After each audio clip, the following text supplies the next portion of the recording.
Yeah, you will be a Namuma Case or Manyi, ye bebo modern say ye be who yankupon near Sruno. Nea Penahu Nasem. Na ne ye bra. Assess the onu yankupon or peno. Amen.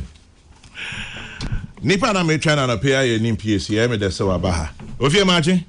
Yeah, Jagan. Wonti na me try me body late artist.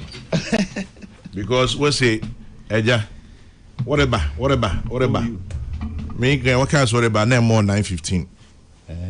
Na me na mo kwanso. Ya ma kwa ba nso. Yeah, ja. Apom. Nyanko ba dom. Abrewada ase. Me da senso. Me do man fu nyina ase. Confident to?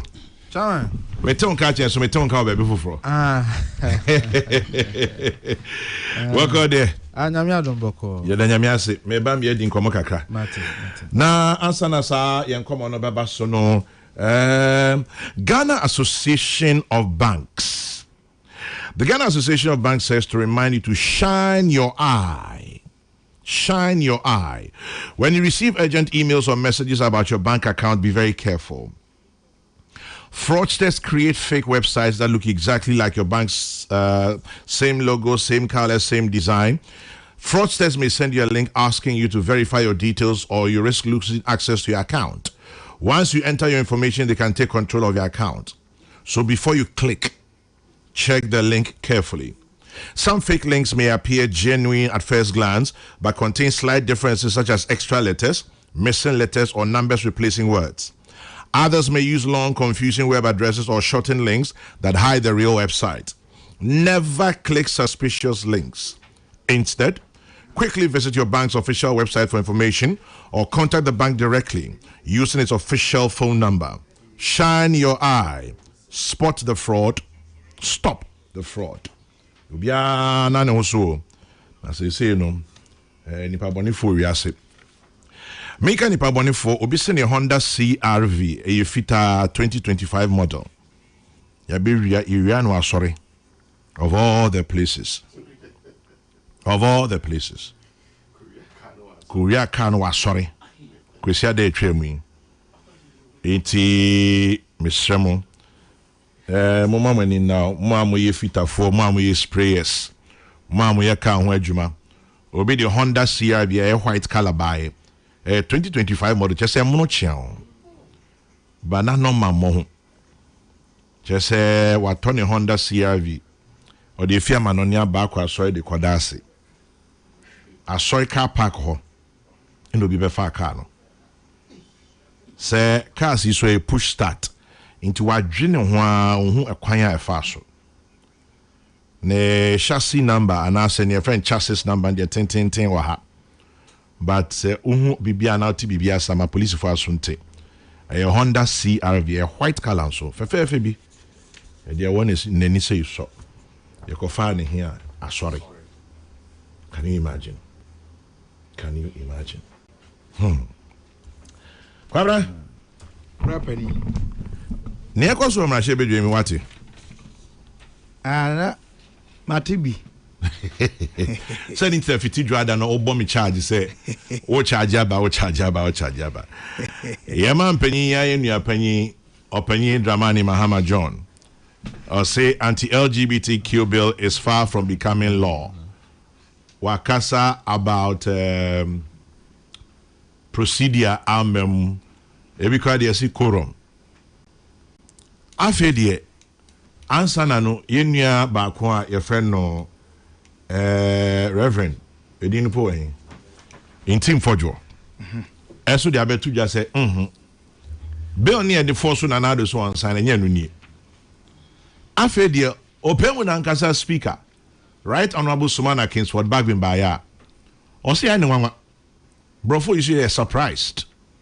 Say, ya pass it because, or say instructions, Brofo, or say instructions or the moment they say, yeah, consideration stage. Until say the Yansanko reconsideration. Mahama Yarigo, majority, they say, oh, chair. A choir was say first one, your first one. There's nothing to consider, Brofo, nothing to reconsider. In fact, or said the speaker cannot in any way reverse what has happened. What has happened has happened. Yeah, no. You dream why you entiase. Ebi ana kofiton to see ase. Ebi an NPC tiase. Ebi an akwado abon for tiase. Kofiton to tiase. Chama me so aye kesene ne wo mitrim. Ani ebo me nkomo. Ba chama before me koso bibi ha me kakra. Adi ha. Me pese ye bedi ho nkomo. Metie. Na chama ye beka LGBT asemi. Ya dia edagana fo akoma so pa. Metie. Nti ne yedi ho nkomo for mfie bebre. Ba kwa me esa ade bi foforo so da yakoma so. Ye bedi LGBT nkomo no. Ba kwa me nansen abrantie bi ye friend Joe Anim. Joe Anim. Yes. Me amini Joe Anim. Oh, okay. Oh, yeah, post bi wo Facebook. Na Kokrokoo Kumasi. Bra Kwame, it took him 16 hours. First me. Yeah, you know Joe Anim. Agonda wampa. 16 hours. Bra Kwame, you fa no ne de no kran so ntunche. Obi beka se bia no de ya atesem. Me amen so mi Kokrokoo Kumasi. Ene se wo Kokrokoo Kumasi na dog when try ticket in ntemo a. Ubetimi anya no 4,900 Ghana cedis. Plain. Oh, maybe a 5254. Exactly. So nipa saying ne benya sa 5254 no ti nipa dodo na no enam kwan na so. Ana eja me so opposition man me Kokrokoo Kumasi. Na me bomb me humpuso say me ko by road. It took me 9 hours. So bra Kwame ye besre ye papa President Mahama. Na ya sre ya nananom ahemfo. Na ya sre ye maame ne ye papa no asofo se ye nyina ye nsori nyina ne ye papa President Mahama nkasa se ye besre no. Oba ye wo so ye big push. Bra Kwame 54 projects, the first line of big push away at a cost of $6 billion. Approximately $6 billion. Out of the 54 projects in Kumasi Accra Road in Kahun. Nkahun. I have all the data here. And expressway Anna. Now, Bra Kwame, expressway no, the initial numbers are more than $4 billion. The expressway feasibility studies even though must start clearing. Me no ka say, uni baby omo the expressway ni fa, omo de kofa awoshi. E de akopie mu ofuase ayiribi na de akọ. Talk about eminent domain, meaning a dan ne ajapade a ye be se no ansa na etimi atwa kwan no. The expressway will take nothing, actually by experts, when they start construction, nothing less than 5 years to complete. So fuck of anko to Nsawam Road yeah. Maripoma started 2021. Yeah, what 2026? They are still not done. In fact, from my checks, they are even going to demand more months because months or the man so be hand over the project, you know, or mean deliver. And that's just 33 kilometers. So, Bra Kwame, you best say papa President Mahama. You best say nananom ahemfo. Ni asreye papa no asofo ni mpanyimfo a omo ka bi ewo mu say we have to engage President Mahama. We have to engage Kwame Abuja. Say, look, this road is the topmost priority road in this republic. Accra Kumasi Road. I mean, how? And on in BB, ya papa Akufo-Addo started 4 bypasses because say yetimi wie of Anko to Nsawam from Kwafu Krom, which is Otransawam total na to Apedwa Yaye. Then there's a short distance from Apedwa to Lendado, about 45 miles or so. I know they will remain single lane for now. But we drew Lendado just at your left, the bypasses start. 4 bypasses, Osino, Enyirisi, and Yinem Konongo. President Akufo-Addo Eko, and this is not even me saying it, this is the finance minister Atoforsen Emma report 2025 budget. Or say the 4 bypasses combined is at 70% complete. 70%. It's all it takes, and the 30% now can it will not take more than 6 months. It's your best papa President Mahama. So you cannot spend $6 billion on roads in Ghana and your topmost road is not part of it. It's untenable. Sabe, what do you know? I want to say, any pay woo productive time. Me so dear Fred Joe and him no one send the pictures in the mouth. Or rebel. It's yes, President Mahama. Any demo. Finish the Kumasi Accra. And no crab for so I'm a plane ticket above from. And Neko VIP Neko Busa. Cars, VIP buses, no. Don't do an SSA. STC the same. Why? Me mean to be crown drive on Kokuma. I me fire STC Neko and a VIP because Doc Obebano now can't just also go in enough for. Already one so. I mean, what is this? NTS President Mahama.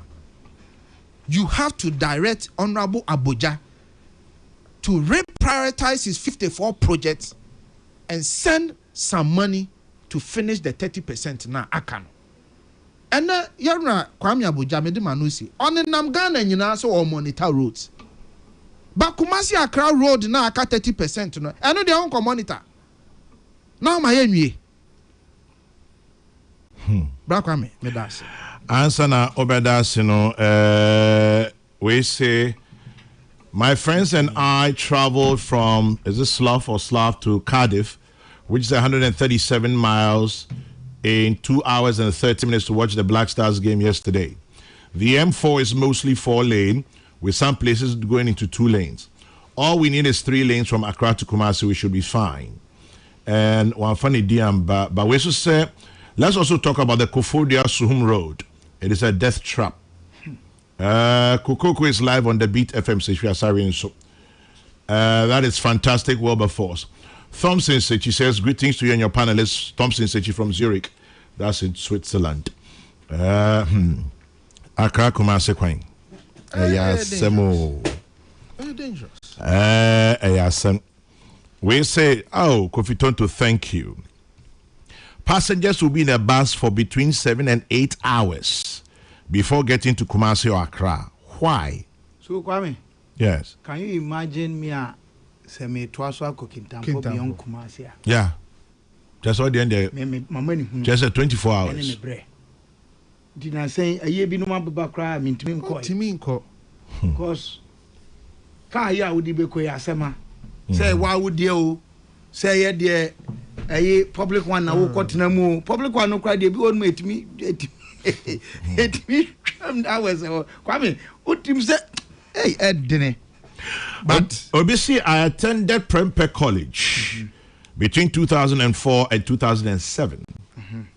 At the time, we even complained the roads were bad.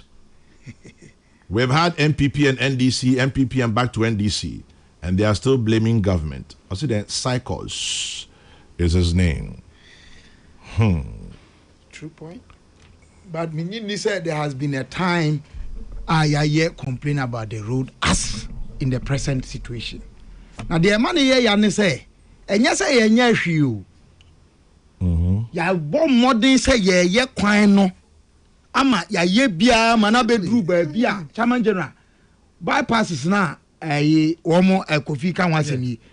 Say omutimi wie ni nyina na nkeye kwa. Travel time between Kumasi and Accra. Because the travel bottlenecks. Yeah. And the 4 bypasses.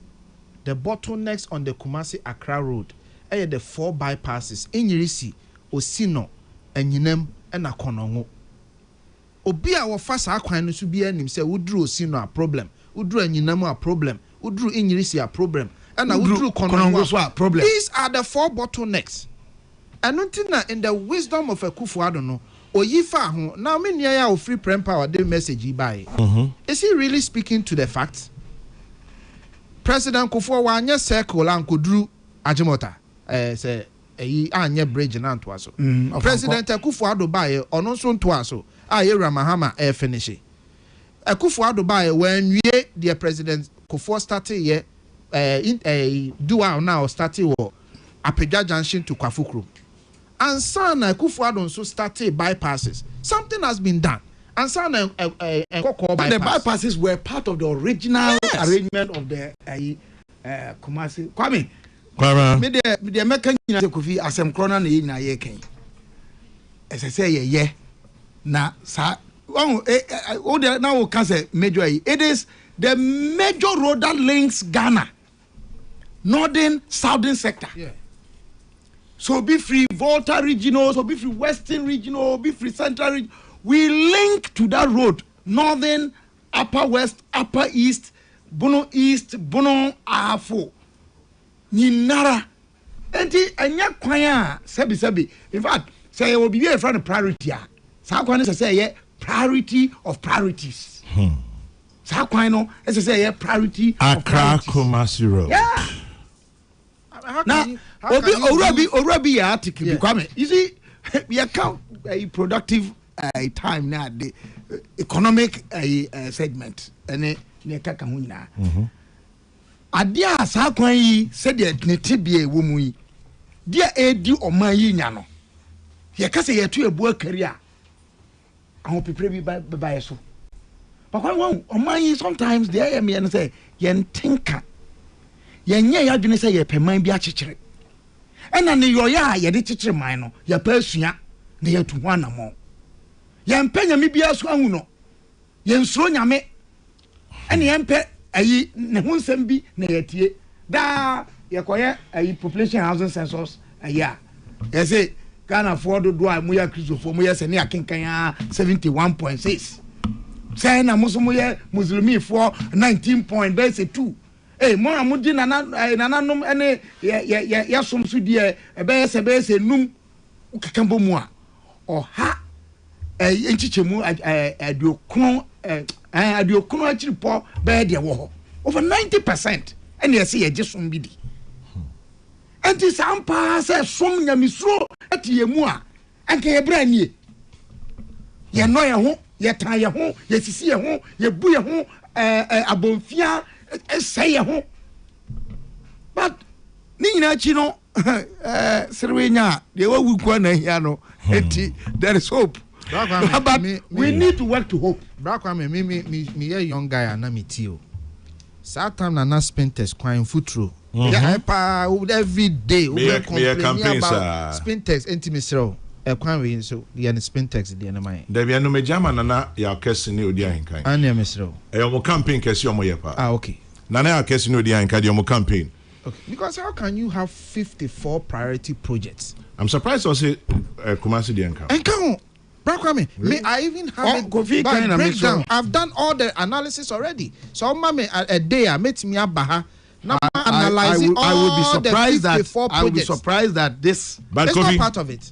Kofi, Obisi Mimbisa said MPP was in office for 8 years. What did you do with that? I just told the person what we did. Or see a friend Daniel Afum Dakwa in New Jersey.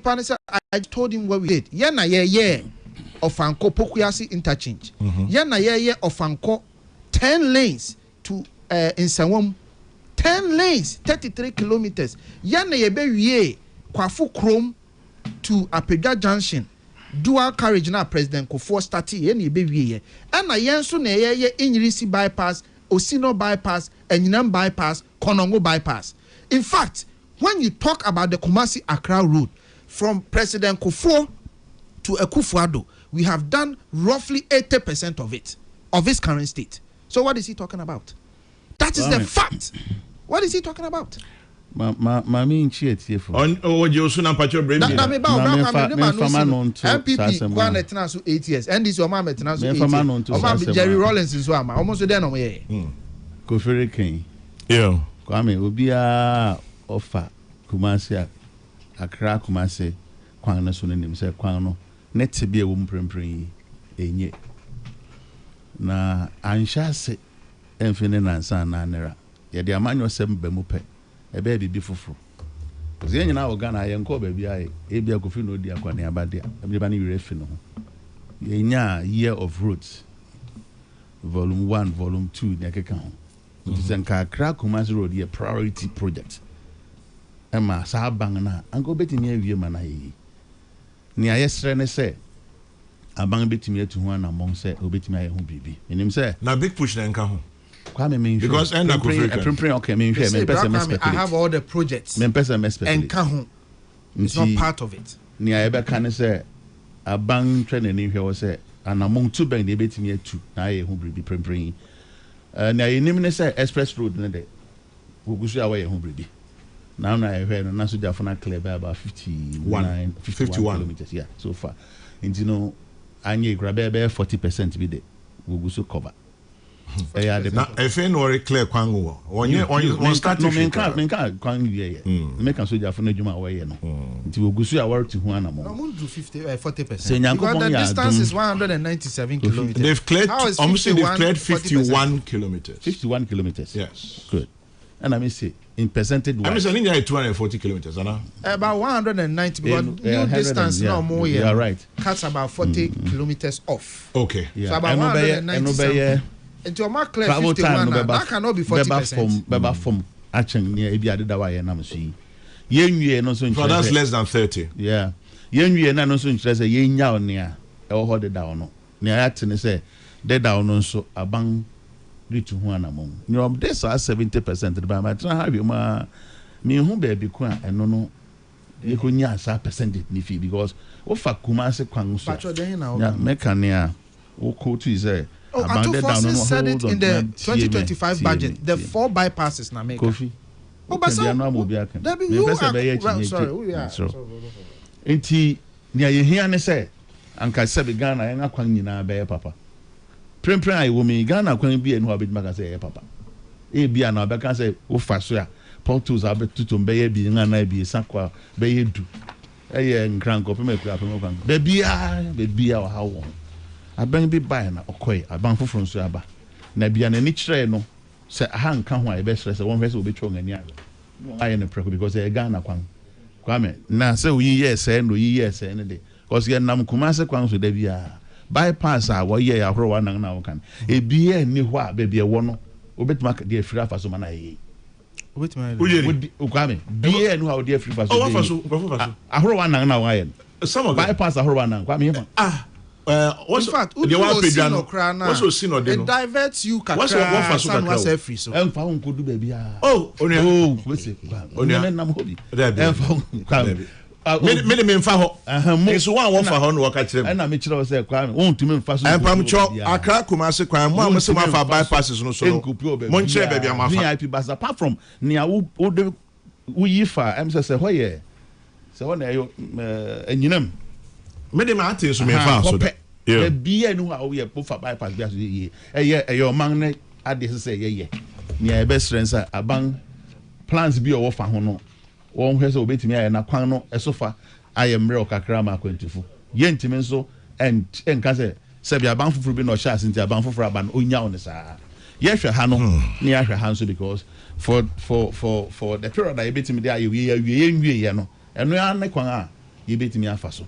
O kofa kura pe mbeka ko pue obunsu den a obefa sa kwan no so ken nti ye hwe se ebetimi ahwe na ye de atoto yi na mo amanyo sem prempren was ade ho de abanga bedim fia wo tweko oh ba manya anye nu baabi na abang bia ba afe ne fa eno kro nya afe ne fa nwie no nya ni nyina nwie dia Ghana fo nyina nyim ne eko Pacho Obi say the proposed Accra Kumasi Expressway spans exactly 198.7 kilometers. Into 198.7 kilometers. My brother Awudu, thank you very much. Tell Ophir to stop right there.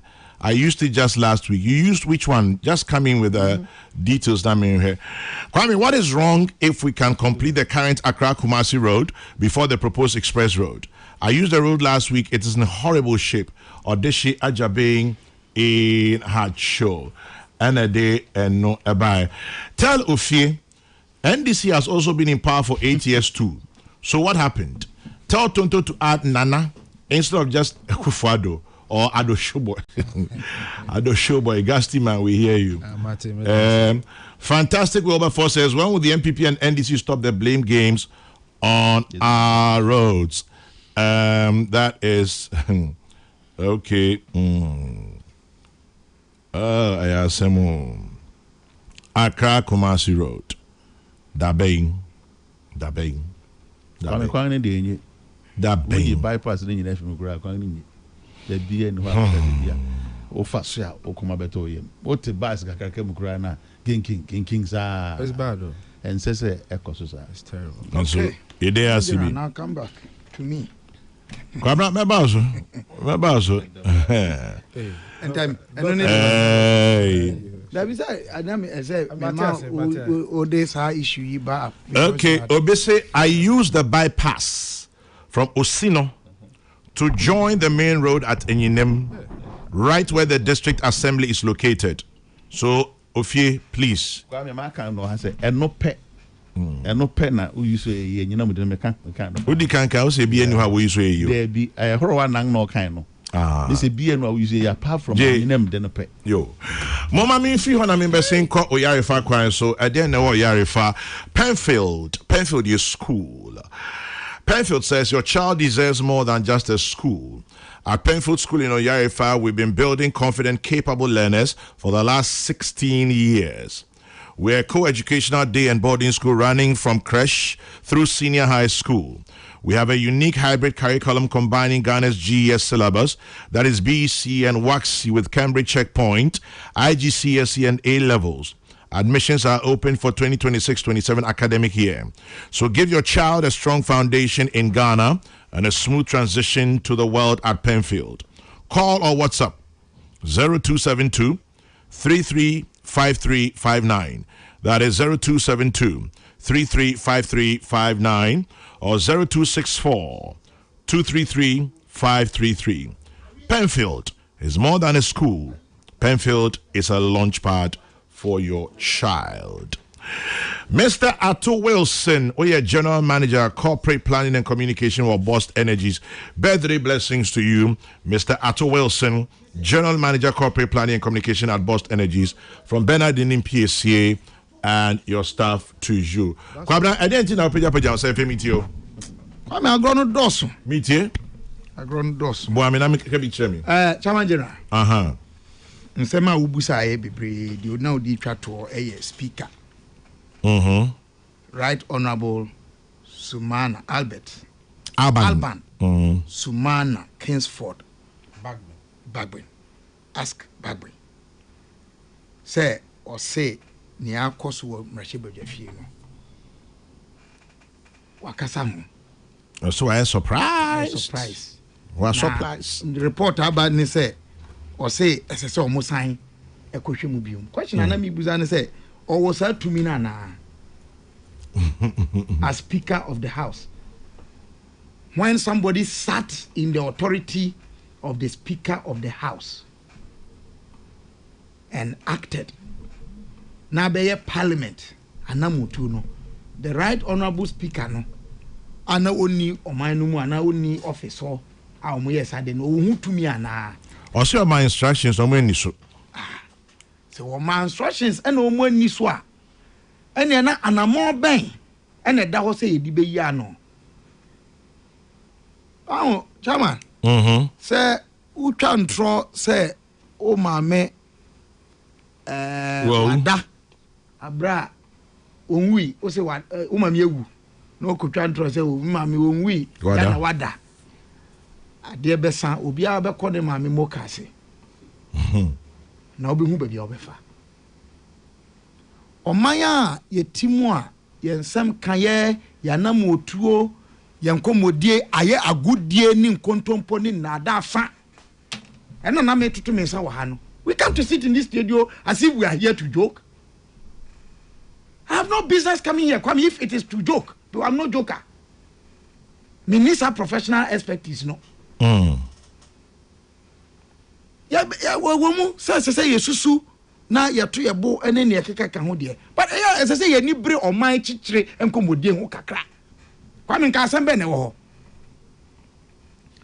Me wa article bi wo hanmo a Professor Raymond Atuguba no Troye, published in the Journal of Politics and Law, Volume 12, Number 4, 2019. What's it? The title is Homosexuality in Ghana, Morality, Law, Human Rights. Chairman General, I'm just going to speak to the conclusion of this paper. What's it? Sums up why my position is that this whole debate and argument also in the past 1 week, 2 weeks, is much ado about nothing. Kasa. But our hypocrisy, double standards, insincerity, and no shame Even among thieves, there is honor. Akonfo mumpo omu onidie. Omonim ne gangaria. Na no nya gangaria. Ubetimi awia obia de ukofo yonko kromfo ade a wo chiwa wawie. And I saw one when we were young. Kids in Kintampo. Ne compound house back ye ne ebi mu tifie. They were gangs, sir. Kwame. One day anopa sorry and them when we they were about 8 in that room.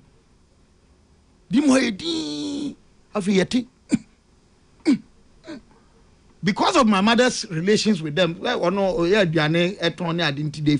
from she had the courage to go and knock, and the door was open. Kwame, this gentleman had his whole na ni pasuno adane asesa na nim mobo moja aden ni nkrofo na abono wafa obi ade a omu chee no wafa munya makoya ade ama ya che wakofa ne yonko de Kwame de ma omu bu no ne se omu busa no odinaye ana yakohwehwem ne achew ene ehu ade no na omu pani no ono kra wafiri mu nipa ho mobo me say adano nti me bete sa brofo kasa even among thieves there is honor and me easily me relate here chama general boni fompo e wo nidie manema bi na nka ya yesi ye man aman yosem nka asem be ne ho kwamiti asem wei 2019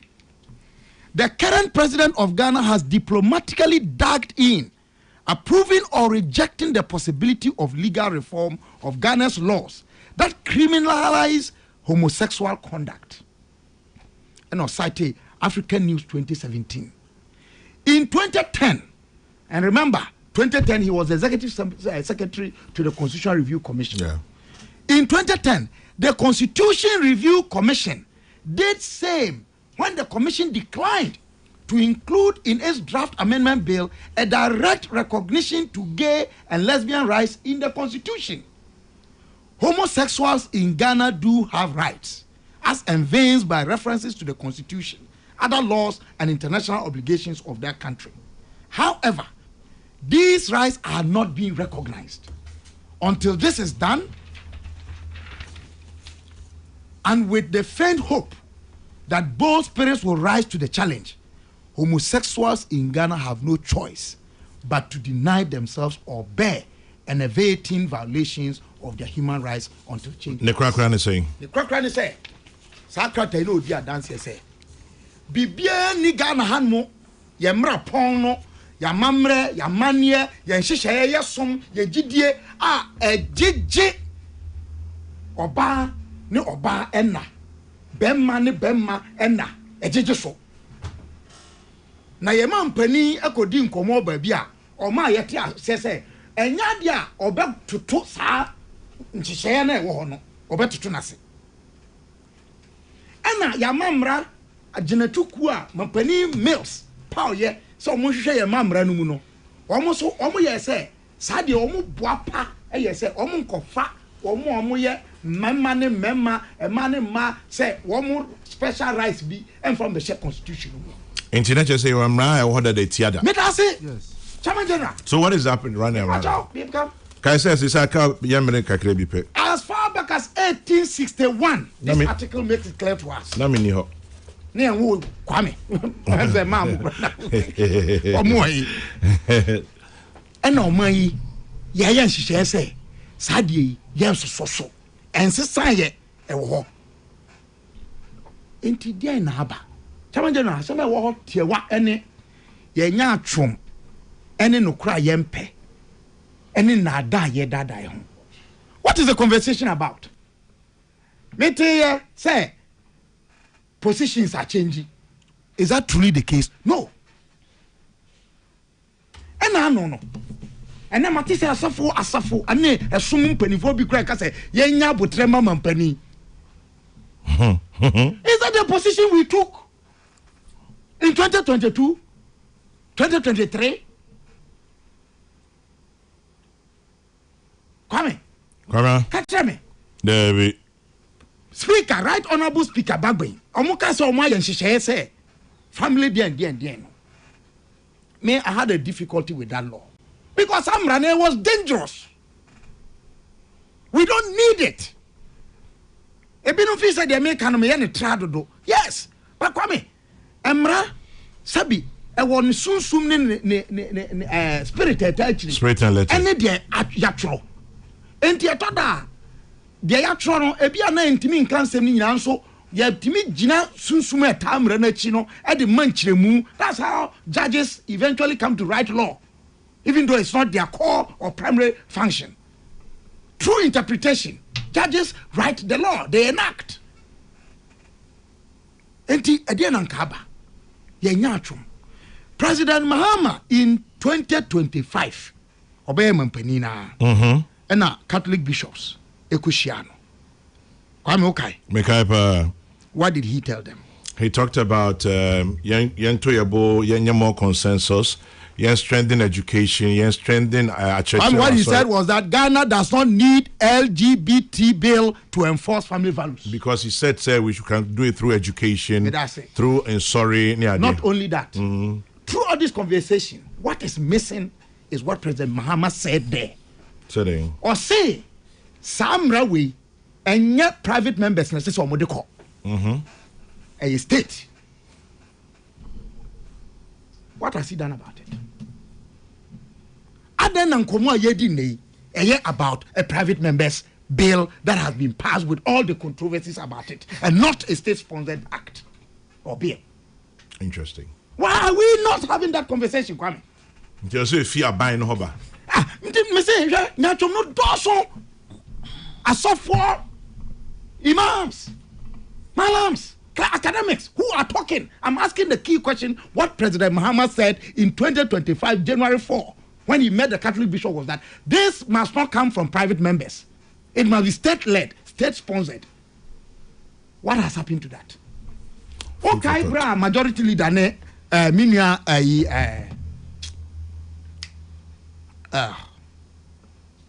the whip. Dafamako. I can say almost sponsor bill against the OSP.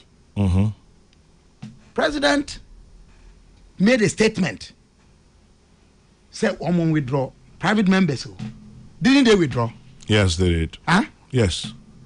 Kwame, I'm just trying to expose the hypocrisy of our country. They can't be. Here towards 2024. One more day, as if LGBT kill plus nyama Ghana. Now I'll give you a history to show how we have even been unfair and inconsistent about this matter. Now this is 2018, Chairman General. Already a friend Refiniding. me patrol, I just want to be sure. Alex Kofi Donko. July 13, 2018, and Oko register LGBT Rise Ghana. Could be office bino. Thank you. Or register company no 2018. I will register General. And could be office 2019 home baby. 2021 January. Be office no 2019 home baby. Until 2021 no mo yes fully no. I see. Omo kwa koye adwuma ho. And a national security. Ghana national security under President Akufo-Addo ko close no down. Say ade na omo ye no. Omu nimra ho kwan so omo ye. And omo kwache 21 for bia nipa mako 21 bia. Yes say omo yes ade ni bi. This was the president who was accused of promoting LGBT by people like NPC. Now, NPC, I want to straight bullet here. It was an NDC agenda. He was part of it. Let's call out the NDC with President Mahama and all of them. Ministers account sermons I would preach here as if Ghana under Akufo-Addo he was promoting LGBTQI+. Now, on one another, so president failed national security and intelligence could not stem this in the tide and nip it in the bud. Ne didi kusa na samdojo omudi so mu and a Reverend Tim Fojomo no munyajia som and Kwame, the most disturbing part was the day they passed that in Parliament. As so for him penny for ko gina gallery ho Ebi ukra wura ho. Say ya nya samra na ase Ghana hye. E wo LGBTI I for nsɛm Emra na me ya adwuma no. Enne are we not living as a country? We are. And what is this conversation about? Everybody seems to have forgotten. Say President Mahama said he will step for right, and he has failed to do that. Where are we? Now, from that door, so we can build a nation with hypocrisy coming.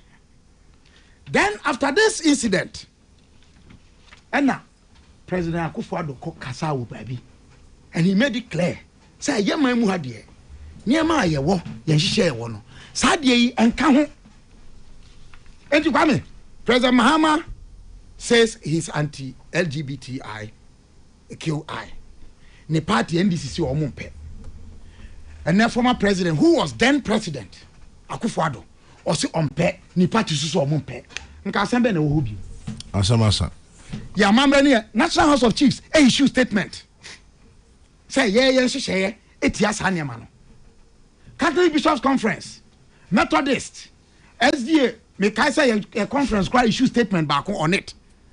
But kwame, one of the key things say there is a difference between the right of a person, even if the person is the worst offender of the law. Say the panel could deal or rights at law. It's a kwakra ne say. Enti ye nyina ye gitum say sempo obi say ono ye LGBTI am robber or am robber yakobokro no yakina. Ye say when now say wakodi bone no nkyere say oni rights be say the man. So we need to be careful about those things. Now ye tu no sre ni abasa kwame need krakra.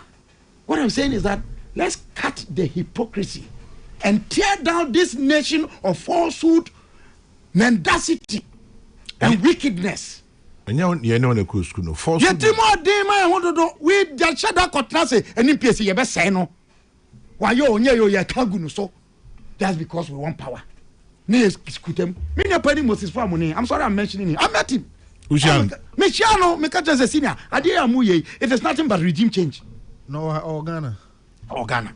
Okay. Me catch no. Okay, I told him UPS and now he had come to the clinic. Let us say, come now, but you must know, said, yes, they push back. But our laws and our culture are not that easy. And he said, your problem be with enforcement, Chairman General.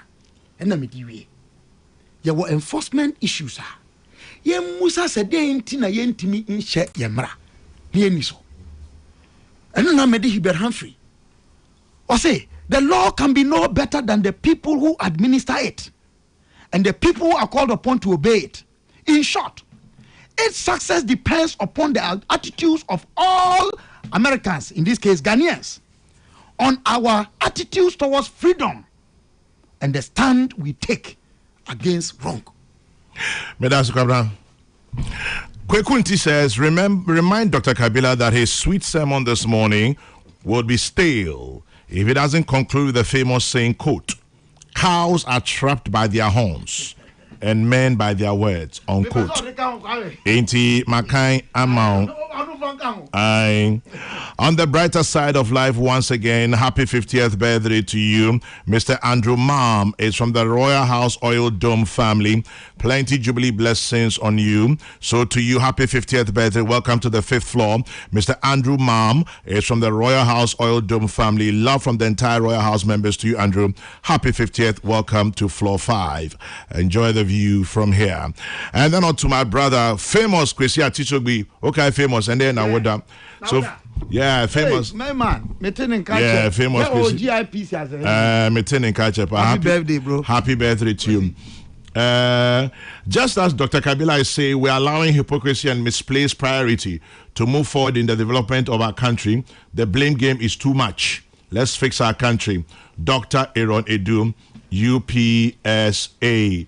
And then Kofi says, the more we talk about LGBT on our radio and television, we're just promoting it. There are so many pressing issues in Ghana, sanitation included.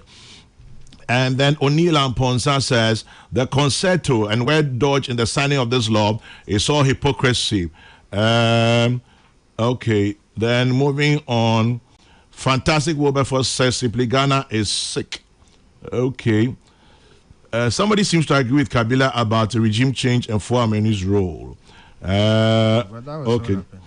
And then, anyway, I mean, John was the same. You say, "Me go to so." I remember an MPC so. Send an MPC. I didn't wa hey. Ofi Abraham. Yo. That's it. I mean, for when you're so chia. Wait here. Where chia did that? By entry also. Na sanko me kwa me. Me ne wonga. Osusu say ye di bebre no. Na zenia in a way you promoting no. So you made no. Me no ya adwen pa. Say Yerika someone ne page. A serve. In fact, the law itself was intended to promote this purpose. Na kwa masambeng na ba. Me too. Obeka say maybe Professor Mills Abreso. Na Attorney General Sabre no ne ora ma tena medu. Sanko mo ba so. No kan say oye adeno no wachirewa mra no ombedi. Me kan say me nim say obeka Sanko. And they been fear and I better than who said Nipa say ni asemesi wo she dan munti Juma Woody. Because them no way. Mo Ghana mran ampa etia say Jumedi sa be koso. Na so be dan ne wa hu. Eno na twetwere yan boa kopem na mi no man penny Akufo-Addo go grant interview to I think Ajazira won. Na mi ajo. Yo na men kan sa. Yo. No ko kan so ade no ebetimi aba for Ghana no cite example say bra cool school in England send ya na wo modin wo hokran fan kansem na ekodu mri bia wotimi jetum because of advocacy afro a court so sabre no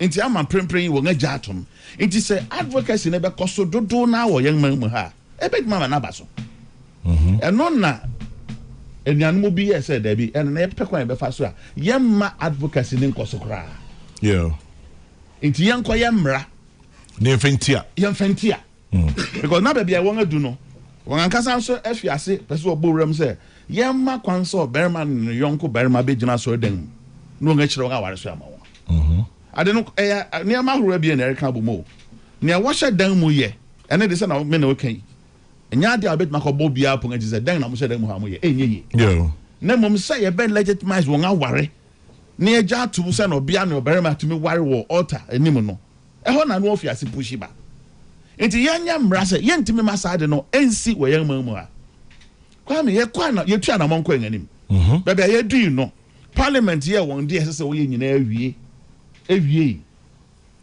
bra wo de beka koma president Akufo-Addo no de nensa hye sa akrata na sama na be ye mra no ene anya ho nsem ahoro ne edikan aya ne executive secretary sa abrim to president Akufo-Addo ora asante be di etu e kire de koma parliament ne atu so bien ye bonga wo de call court sabrinum kwame sabri ayo he hina na eso pontificate hina na eso ka se me de bimpa wo MPP abanum na yenko blemu NDC for say wo de ye campaign nti won mom na wo ye hypocrite kwame ne kan esisi so wan fa enti ne esi o ma hye begom na na ni die be me ba ho okay tiaso kwame so atiase yo enti wo blemu hina nia what they krata no koto na nim so obi dia kokot yen komlem na ode court sabre na na ana yemlem no ma warning say monhwa na manfa man transmit sa bill na my parliament na amfa ma say yemfa yen san hyase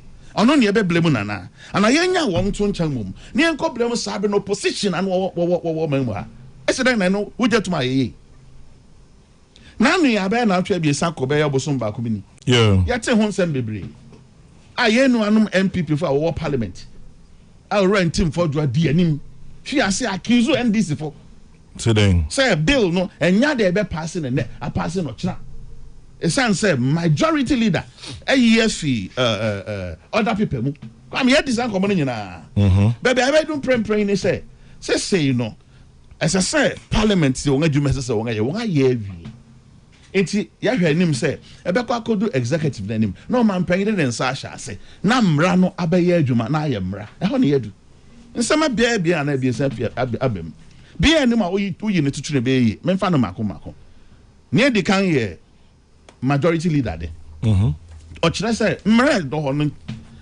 makwan say ya shemre wie na bi at say near speaker of parliament kan yen san fa mre biu nti speaker ni hu kwan oni hu tumi minimum ranu de enchen won ya na orikan yeah sana me tie say na microphone o man kiremu na egwa ko wie ni say oni kwan say obet ma hye sa amra because yen nyina anim say speaker do preside over parliament na mum say yen shamra say ana yen fa yi yen table sadin eno nya na say but then say anything yeah enti on to make us yen san fan ko biom speaker and say ono de on say in the spirit of unity consensus building and asania asem no mra ne magnitude that no osusu sanka yen nyina akọ na ye ko bobo hu ni ye jetoma anka be ye fe ye wokọ awon fa so ye no anamebo na sesa amre na obi timu as speaker did out emo iti then ababekan me de to ne nansa de bi esi ho e fa budget bi a MPP de ba parliament a sabre no mu no obeka ya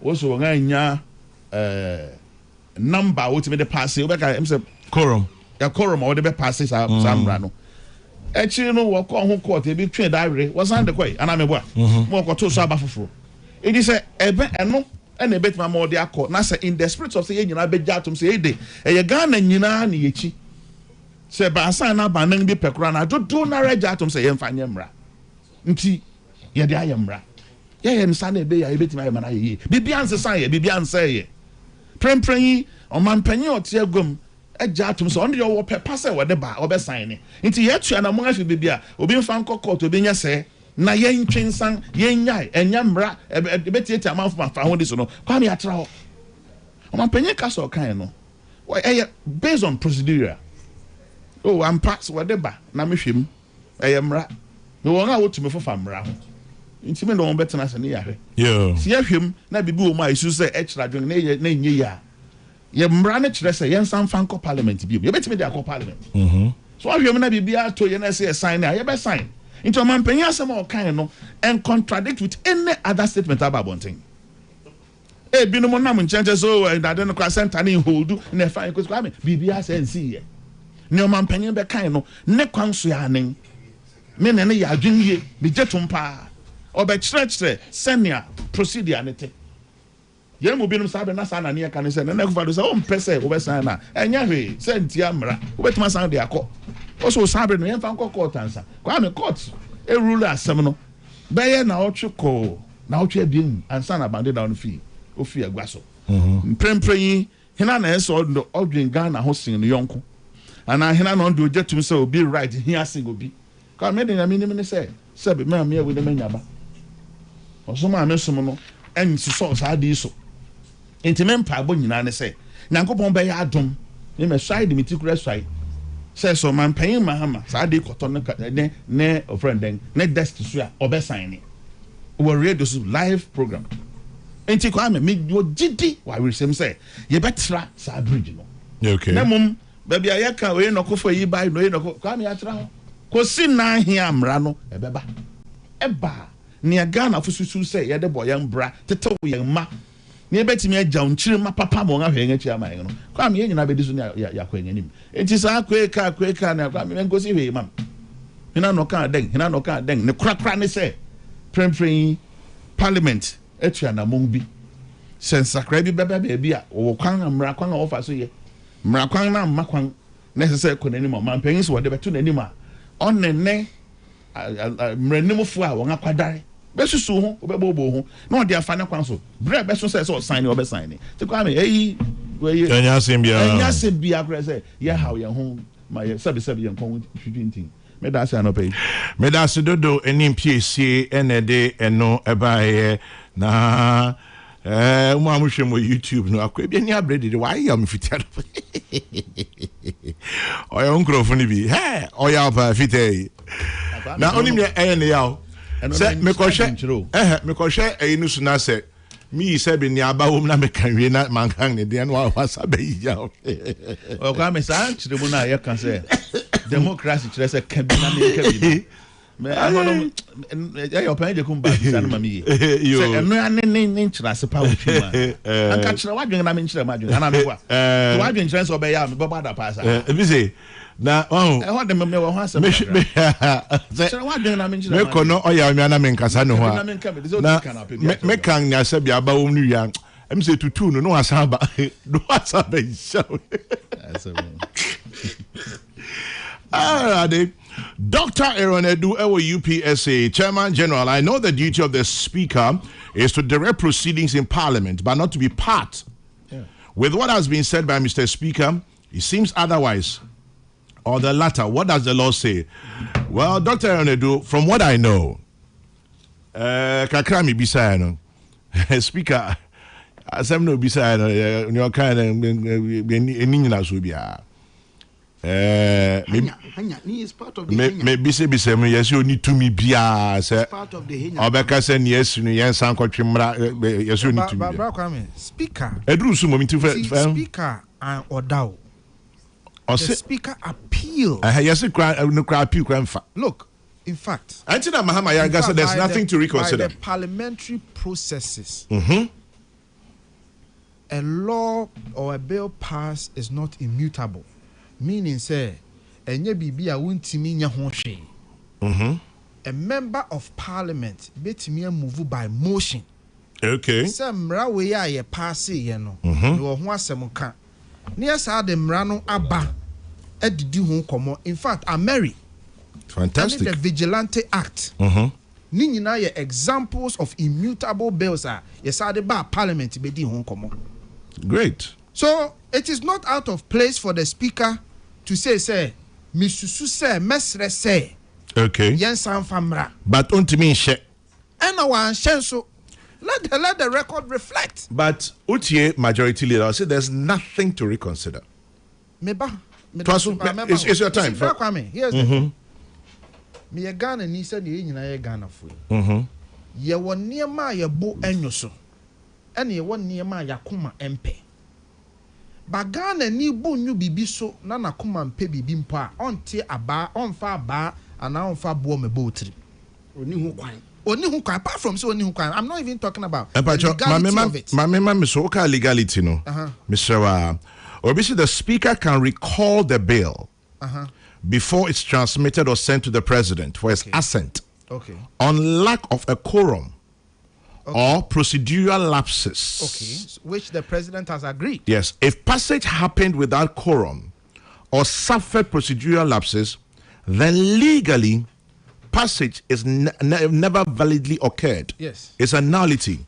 Please see Abdullah versus Attorney General. Interesting. Yes. Abdullah versus Attorney General, Justice Kolendi. And the Trom Rano for the judgment for the majority. And he explained, say, there is a quorum for starting business and there is a quorum for voting. As of the time, I know more to about nipa 23 in our parliament. On the 23? I'm now pass it last week. Friday. Yeah, 23 now kind lawyer need not the way by Amikan. Also, I should refer to Abdullah as Attorney General. Or they can say until the clerk transmits the bill to the president under Standing Order 132, the bill is still within Parliament's custody. The Speaker controls the business of Parliament and can direct the clerk to withhold transmission of the bill and bring it back to Parliament. It's very simple. The question we should however pose here is whether the bill has been regularly transmitted to the president and left the hands or desk of the clerk and of the speaker. From what I gather, the bill is yet to be transmitted. But yes, once transmitted, the power shifts to the president and the courts. Exactly. So in either way you look at it, whether from my argument or from the Abdullah versus Attorney General argument, and yet too late to say, but anyways, Brakwame, argument I'm person me. The other make can say on my way more. You're not perfect, but generally we are tolerant people. Okay. And you're none ye betty besia. And then ye nana ye tea who say, ye nianumu be a yen near ma a ye chiwade. And ye ne. Da. Ghana for your matna for all these years. Yes. But to the extent that yen yina ye jutum sa dear way dear. ɛyɛ akyiwadeɛ ɔman Ghana yɛnyi ntom ba yɛn nso yɛte aseɛ sɛ wontimi mfa abaa nkɔbɔ obi tirim nkono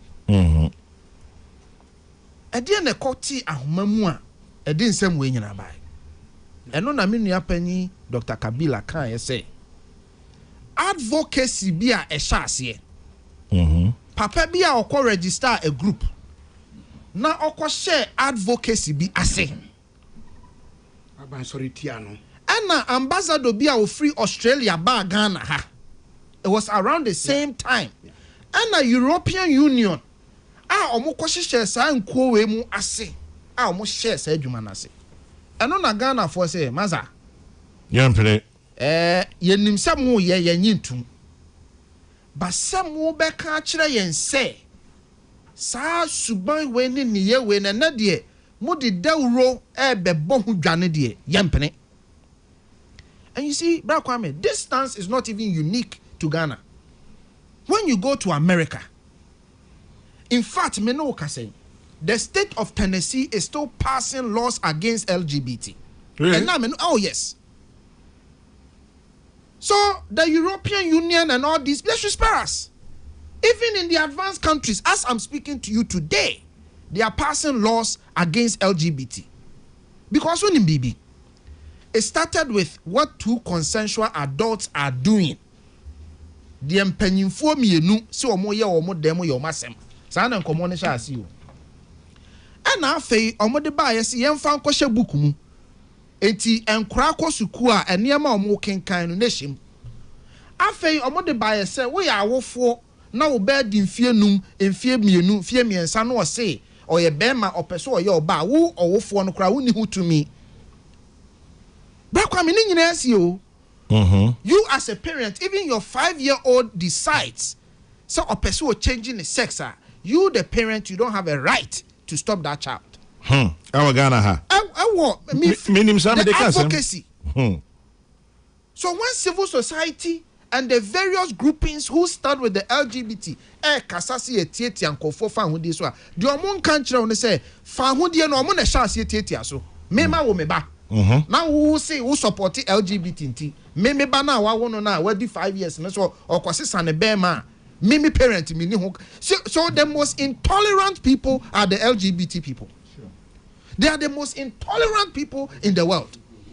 And they are allied groupings and CSOs and human rights associations. Look, me say oko America bra kwame. Yeah, so on outside. And then June you see me call various stores in America. So, everything is LGBT. I'm saying a Pride Month. Even Okoto Syria, Adriano Kra Okoto no, yeah, the LGBT colors are found. Wow. Is that the right that you are looking for? Is that the right that you are looking for? And no Ghana for say young penny. And to Sam George, I share advocacy nas ye nyina ye MPP for no. Ye born chidom say where dear. You know be adwuma. Every say the point was that though ye nim say nipa ba ko mienu bi ye bi no, what we are not going to accept is the advocacy. So emra na ye no doc ni fapem the advocacy of the behavior, but not the control. Not necessarily the control. It's because the advocacy. Send any piece you can. So let's understand the advocacy. I know na ye nyina ye sorry ti aye. Said the Rubono. Said the Rubono. Now, mo NDC for emra baye. Ye papa no asofo ye nana no ahemfo nyina do mu hu hyem. Ana emra na e baye no. Mo de baye se yenye se. Ana nipa bi free say emra no sane ma tworo no no.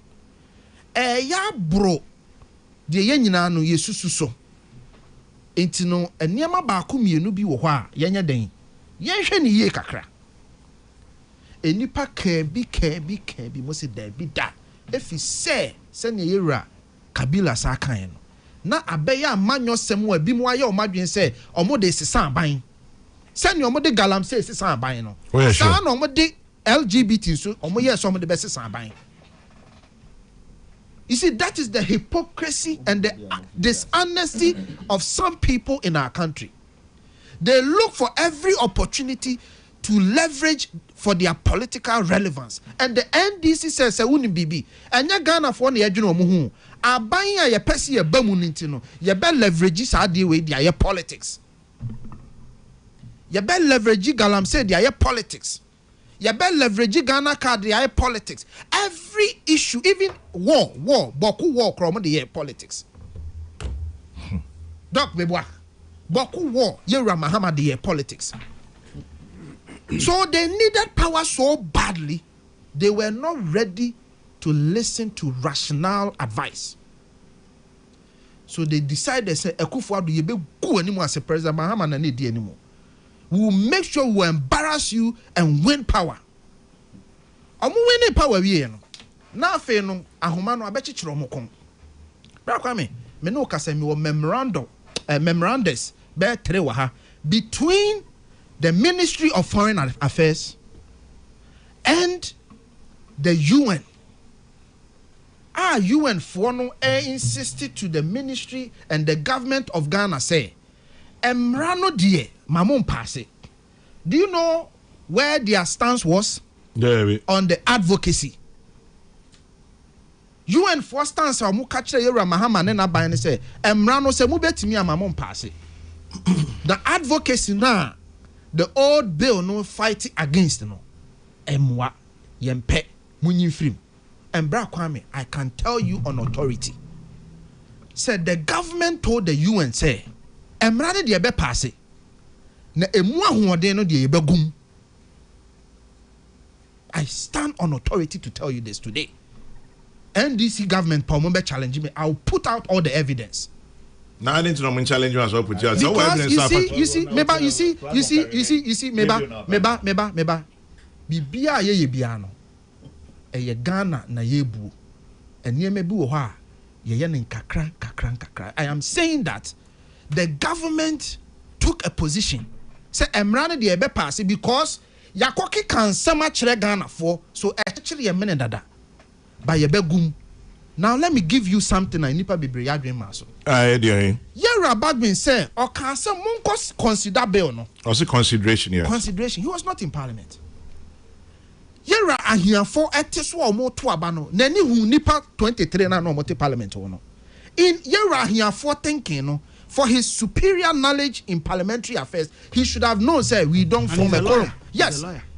Ahia for should have known say we don't form a quorum. I should have known, say, Abdullah versus Attorney General, say a better about this year 134 members. Because that'll be 138. 130, okay, yeah. Sorry. There's a specific number. No, they say I cried, they say only 276. Okay. Until you need 139. Okay, fine. There's a specific number, Kolendi, or state, yes, that is the quorum. Yes. More than half. So, Yera here for any NDC for passing Rano, they knew that they didn't form a quorum. But do you know why they did it? Are they? Because they wanted to make sure, say, and your back being a net table. Because the law rests on the advocacy, clause 9. In fact, so far bill now, from clause 3, 4, 5, 6, 7, 8, 9, 10. Nina rest on advocacy. And they knew says a backbone at the table no so bill now ma water it down, it will be exposed and he will not agree. And nothing a backbone catch him say go and consider no. They say sa kwani ni ha. Yeah the firm. Now the firm was send man the what's it then? I mean I'm telling you. But why can a speaker tell you say go and consider? What did the backbone said? Or say? Or say catch him some consideration. Because the bill requires proper and larger stakeholder engagement. And what will a larger and bigger stakeholder engagement do, Bragame? It will expose the watered down bill you have done. So you know the NDC, they don't even trust themselves. Let me just read for the. Sure, you can read it. No problem. The Constitution, say. Article 106(10). Yeah. Where a bill reconsidered under clause 9 of this think it's not the proper. By Parliament by resolution supported by the votes of not less than 2/3. No, I think this. Okay, this may be. But are you saying, sir, Kofi Pache saying ya oche no munina enim? They know. It's then no omo settings and I said it. Exactly. But that's about optics government. I've said it several times. No. About a movie no mui. Movies to say. About a movie. President Mahama movie no yi. Oman penny or catch us there. Or the dollar be bad now. And then when himself massa shall say pompe dollar ni bio. And then Bank of Ghana mo chain Ghana water. Omo de nsuo na che say pumping kwa adwuma omo buy omo. I my pandit or Bank of Ghana adwuma o ya pumping. Pumping. The point I am making. Obiako Tremi Bibika Cross, saying the United States of America, states that are widely categorized as the least friendly for LGBTQ plus. Baby Adi Cambo and Kofi Tonto. Now the rest states. I'll see Tennessee. Yeah. Arkansas and Oklahoma. There are more than that. Anyway. Largely the Republican red states are not so lenient towards those things. Yeah, because you are saying 102 or say a quorum of parliament apart from the person presiding shall be 1/3 of the members of parliament. That is quorum. Okay. Now 104 1. Except as otherwise provided in this constitution, matters in parliament shall be determined by the votes of the majority members present and voting, with at least half of all the members of parliament present. Now, at least half. No? Half. No. Now, 276. Yeah, divided you must by get 2. At least 139. Yeah. Enti bra kwame. Oye deputy speaker of parliament. Oti ho nipa 23 neti ho. Are you sure saying 23? Yes, say 34. Me say 23 because I've done my checks. Bra kwame sabi wo fidi kesi o. Me ansa na me ba betena no. Enura say me catch reading na me read ya. Enti na me say me wo memoranda ni nyina wa ha. Ebi 39 pages, ebi 10 pages from between the government of Ghana and United Nations. I have it all here. Their black one sasha nyina I have it here. So the AC nano and yes sabe out of vacuum. In fact, they even accepted opinions from civil societies against the bill. So the bottom line is this: Ghana for muntie ye. President Mahama move ya chiremone say bill ne dey sign eventually. But the bill he's going to sign, a bill satisfy abrofo no. So President Mahama will get to satisfy Ghanaians say why bibi. But at the same time, he will get to satisfy. Please. Let me. Look. Oba say me read the documents in the mana. Also, president best signing bill no. That be me prophet me. And in PSA. Me prophet me. What are you saying? I'm a political prophet. So only man catch them. I see the political future. So Black Kwame, assembly they don't even trust backben. Nanka majority leader there. Head then now so a catch the speaker say utumi wahi. Nanka majority leader there who are some can you speaker only question them na ebeka. So we are ready. But now ayarega person a chere back bin say masa setna baby nyenso yenchire adwen. They don't trust each other.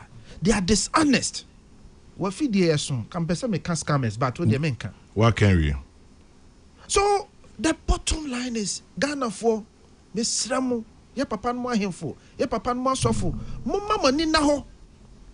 And kwafo we mo na catch them say, omo catch them say, emra na omaye no, eye kroji. Sam George say, bra kwame. See the law is so good, it has become an African law. Na Kenya crab far law no, all they did was to change the name Ghana and replace it with Kenya. They didn't change a word. Sam George say, "You're at your house." Was say, President Mahama a ready bill ni nyina. The omo pass here no. Was say President Mahama a ready bill ni nyina. He agrees with every part of it. That was the previous bill. What has changed? What has changed is that you have watered down clauses that promotes or your friends say clauses now a stampede advocacy no and makogum. Just say the ubonu. The ubona and no na what do you mean? What do you mean say what kind of new bill? Minority. Minority Intimate and I'm on for cancer. Oh, please. Defend you be. No, it's not true. It's not true. Brakwame, you see, this is another, my main wrap up, this is another lie. Talking about lawyers, lawyer Idi Muhayuddin, the person Medana say, lawyer Idi Muhayuddin, on Ochema Jimba Abdullah versus Attorney General, lawyer Idi Muhayuddin Medase. Asante Barbers Group, Yesimo UK, Muti SCCR, Asante Barbers Group, this one says, Ayariga is right to stop backbin. What's your friend is saying? Is it McDonald? Okay. Kofi, see from Mary. Back you see another lie I want to and trouble. Kofi, see from Mary. Me. Say, say. Oh, here kasa ye. Ye kasa de hin. Mo man kotena fidie chi anko freba omi liar. Joy News report says Sami Jemfi and a man mo ye a whole setup to tag Baumia a liar. That is what you did to win power. And now by catch them say hey kasa ye. And PSC into win and now him cast and now him kasa papa. And in PSC and now bet you can papa. Please. Samanjana. Yes. Samanjana. There's a 2024 Supreme Court case in the name of Dr. Obri Kran, a legal academic, who filed a suit challenging Section 104 of the Criminal and Other Offences Act 1960, Act 29. No, any some colonial laws are mekan was 1861 and the kakan. The Supreme Court decision on July 24, 2024 was that the state has a legitimate interest in safeguarding public morality. Yes. Which overrides individual assertions of private sexual autonomy in this context when he was relying on Article 18 the Supreme Court. And the mechanism say, it is part of the hypocrisy I'm talking about. Okay, sure. I mean, we need no law. The list is here. The Constitution 1992, Article 26, Article 39. The Criminal and Other Offences Act 1960, customary law and religious usages, Article 11. Any your friend say decision of the Supreme Court in this matter. And Kasembia ni ho yanyachum. And the Abidua. Kofi to see from the uncle. And say, yes, LGBT phobia legal representation. And now some bit me a hospital and I be bisa and no cre. Emrana e ba na cancer baby ada. There is a difference in somebody seeking medical help and a difference between somebody using medical practice to promote something. Let me explain to you. So be a LGBT. In fact, one problem within the LGBT community, especially the gay community, is HIV. Because of the nature of what they do. Enti se obi akọ practice na sebi wonya HIV a emrana nkasa me enhwe no. The emrana can say akra wedi 15 years, penny a wedi 18 or something no aba say sisa me be ma nefa oba de ehye ho. Eno na emrana kasetia. Enti se ayariga ni NDC fo be ka kire o say exemptions no my no or more yes and people will get medical assistance. It's a lie. My very final question. Number two, Yanka say media for it can be about LGBT or my bonnet. No, there is a difference between a discussion and say a journalist bebabet now say yenyi LGBT and two. That is a difference. Having a general discussion is not a problem. MPP phone tiasa adiano. Number three, almost see a person benya legal representation. That's not what we are saying. What we are saying is a lawyer sir. Omube kwa share advocacy for NSG. No more boa draft messages etc. to promote it. And yes, I will be court. No here legal representation. I want me.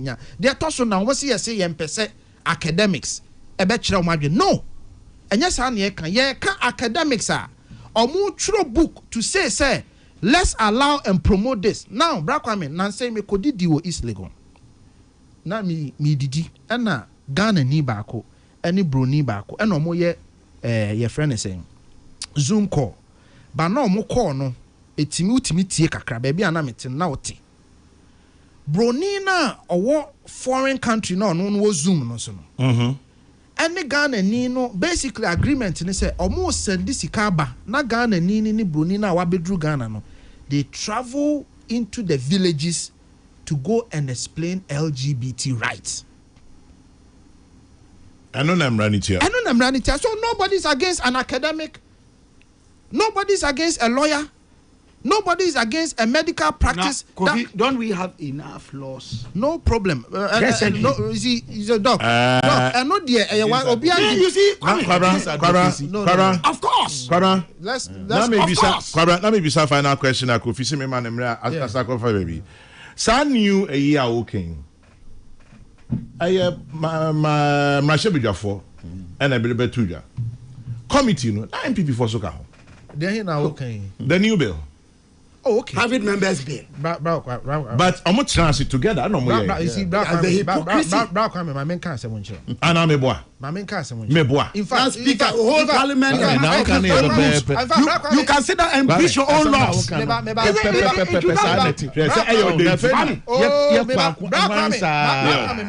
This is what happened. Bottom line is let me talk. I sought knowledge about question ya okay. Say na amendment now mu propose you no. Na mo he. Oh please let me amendment now mu propose you na mo he. One can say the name here say Akufo do be sign. Didn't President Mahama say that if he was elected, he was going to sign it, knowing very well that bill was expiring with that parliament? Was it possible? Did he not say it when he was saying it? You should have asked him. You just relayed the bill. You just relayed the bill.